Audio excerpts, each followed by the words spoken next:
Question ये particular आपको find out करना है 1/this इंटू एक्स स्क्वायर। अब इससे आगे प्रोसीड करने के लिए आपको इसको पहचानना पड़ता है, ये पॉलिनोमियल एक्स स्क्वायर। अब जब भी पॉलिनोमियल होता है तो इसको आप 1 प्लस किस फॉर्म में कन्वर्ट करते हो, 1 plus function of D to the power n, इस फॉर्म में कन्वर्ट कर लेते हैं। तो 1 बनाने के लिए लोएस्ट डिग्री टर्म यहाँ पर कितना है, 2d। तो आप 2d को कॉमन ले लेते हैं, तो 2d आ जाएगा कॉमन। तो 1 plus D square plus 3d upon 2, ये लेफ्ट आउट रह जाएगा into X square equals to 1/2d as it is. इसकी पावर 1 है तो ऊपर ले जाएंगे तो कितना हो जाएगा, 1 plus D square plus 3d upon 2 whole power -1 into X square. अब ये जो एक्सपेंशन बन रहा है, ये एक्सपेंशन है आपका 1 plus X to the power -1 का। इसका एक्सपेंशन होता है 1 minus X plus X square minus X cube plus x4 minus dot dot dot ये। और आप बाय कंपेरिजन यहाँ पर स्मॉल x की वैल्यू है D square plus 3d upon 2। तो एक्सपेंड कर देते हैं इसको, 1/2d एज इट इज रखते हैं, इसको एक्सपेंड कर देंगे 1 minus X, X means D square plus 3d upon 2 plus X square यानी कि D square plus 3d upon 2 का whole square minus X cube.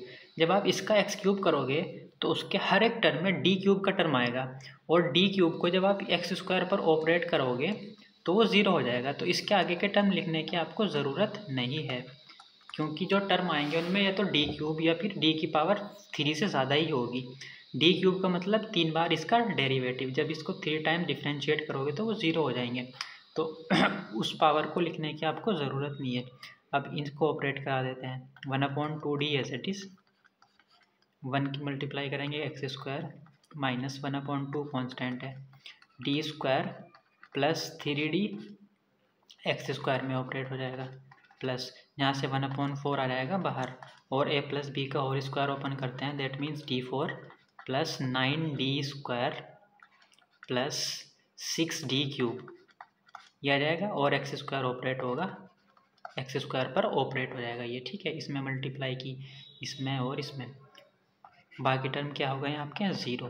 तो ये हो जाएगा 1/2d X square as it is minus half D square को operate कराएंगे, 2 बार differentiate करेंगे तो 2 आ जाएगा, 3 as it is D X square यानी कि एक बार डिफ्रेंशिएट तो 2x आएगा, और 3 ऑलरेडी है तो ये हो जाएगा 6x प्लस 1/4।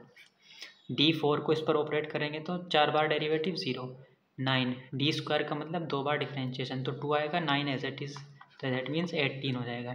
डी क्यूब मतलब 3 टाइम डेरिवेटिव कितना हो जाएगा एक्स स्क्वायर का, 0। इसको जब आप सिंप्लीफाई करोगे 1/2d एक्स स्क्वायर का टर्म यही है सिर्फ, ओके, एक्स का टर्म ये है यानी कि ये हो जाएगा 1 प्लस 3x यानी कि माइनस के 3x, यहाँ पर आएगा माइनस के 1, और यहाँ पर आएगा 9/2 माइनस 1 दैट मीन्स 7/2, 3x और प्लस के 7/2, ये आ जाएगा अभी तक सिंप्लीफाई करने के बाद। अब ये 1/d का मतलब क्या होता है, इंटीग्रेशन, तो इस कंप्लीट का इंटीग्रेशन, तो 1/2 तो कांस्टेंट है एज इट इज़ रहेगा, 1/d का मतलब इस कंप्लीट का इंटीग्रेशन, जब आप इंटीग्रेट करोगे कितना आएगा, x³ minus 3/2 x square plus 7/2x, ठीक है। हाफ की मल्टीप्लाई अंदर करना चाहो कर लो, नहीं तो एज इट इज़ रहने देते हैं। तो यह आ गया आपका पर्टिकुलर इंटीग्रल।